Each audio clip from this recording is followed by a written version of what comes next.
હું Pushpa Goswami test of ગુજરાતમાં તમારું સ્વાગત કરું છું। આજે આપણે બનાવશું સ્ટ્રોબેરી ક્રશ। તો સ્ટ્રોબેરી ક્રશ કેવી રીતે બનાવવાનું અને કેટલી સામગ્રી જોશે તે આપણે જોઈ લઈશું।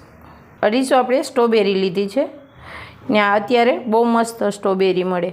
તમારે આખા વર્ષનું બનાવવું હોય તોય તમે અત્યારે બનાવી શકો, સિઝન છે ને એટલે। તો 250 છે મસ્ત ધોઈને મેં લઈ લીધી છે। 250 સ્ટ્રોબેરી લેવાની ને 500 ગ્રામ એમાં ખાંડ લેવાની।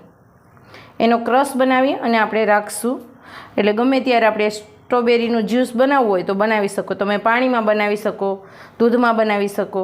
તો આ 500 ગ્રામ ખાંડ અને 250 સ્ટ્રોબેરી। હવે આપણે એને કટ કરી લઈશું।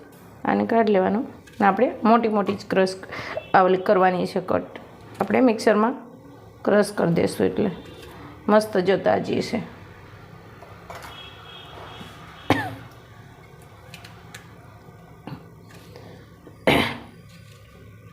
બધી મસ્ત આવે અત્યારે સ્ટ્રોબેરી।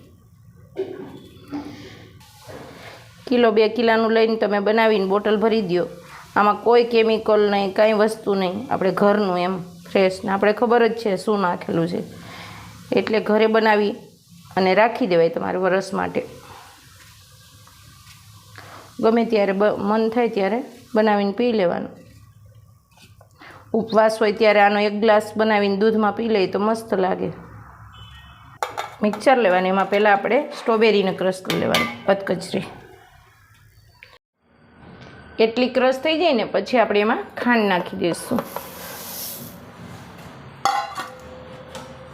હવે પાછું આપણે ક્રશ કરી લઈશું। હાવ લિક્વિડ જેવું નહીં કરવાનું, અધકચરું જ, આમ ચાલુ બંધ કરવાનું।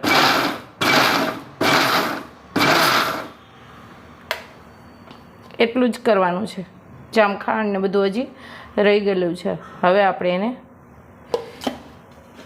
આગળ પ્રોસેસ કરશું। હવે આને આપણે કાઢી લઈશું, આવું ક્રશ કરવાનું।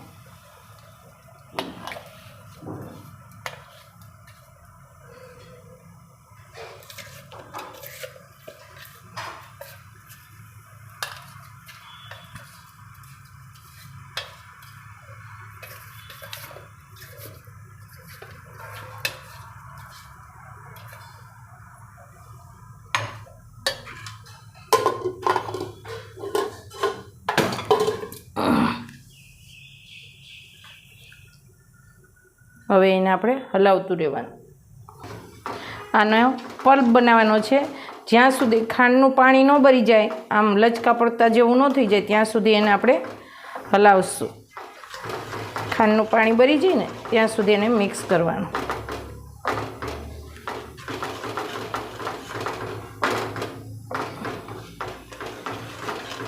ખાંડનું, સ્ટ્રોબેરીનું બેયનું પાણી છૂટવું હોય।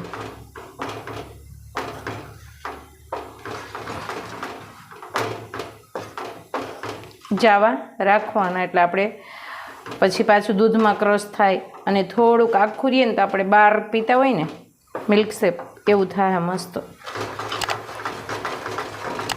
આમ સતત હલાવતું રહેવાનું।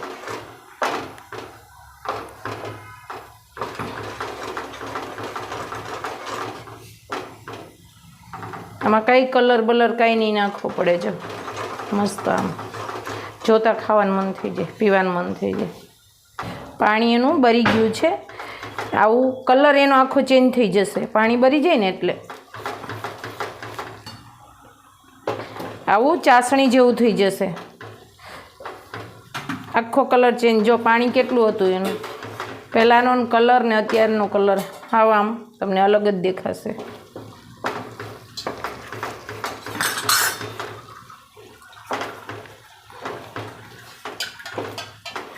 હવે આપણે ગેસને બંધ કરી દઈશું।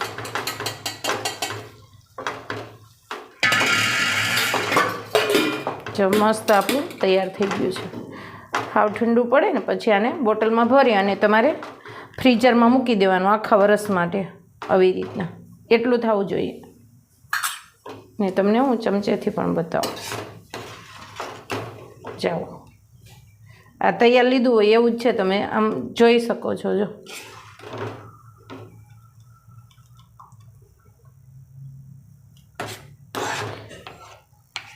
ગમે એ ફ્રૂટનું તમે બનાવી શકો, તમારે ઘરનું વાપરો તો બહુ સારું એમ.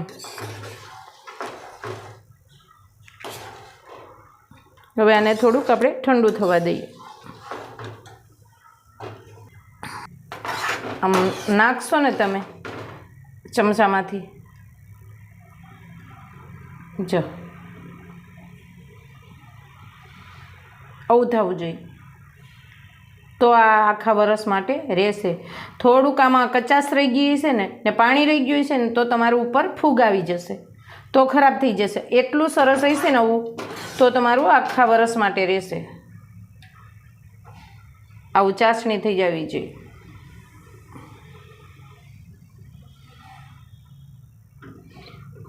હવે આપણે આમાં ક્રશ કરેલું હતું ને મિક્સર, એ જ છે. મેં આમાં 2 ચમચા નાખીશું. એક મોટો ગ્લાસ આપણે બનાવવાનું હોય ને તો 2 ચમચા નાખી દેવાનું આ ક્રશ.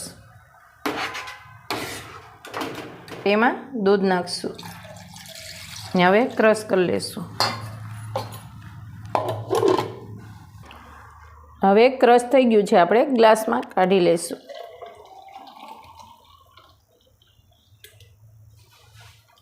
તૈયાર છે આપણું સ્ટ્રોબેરી ક્રશ ને એમાંથી આપણે મિલ્ક શેક બનાવેલું છે.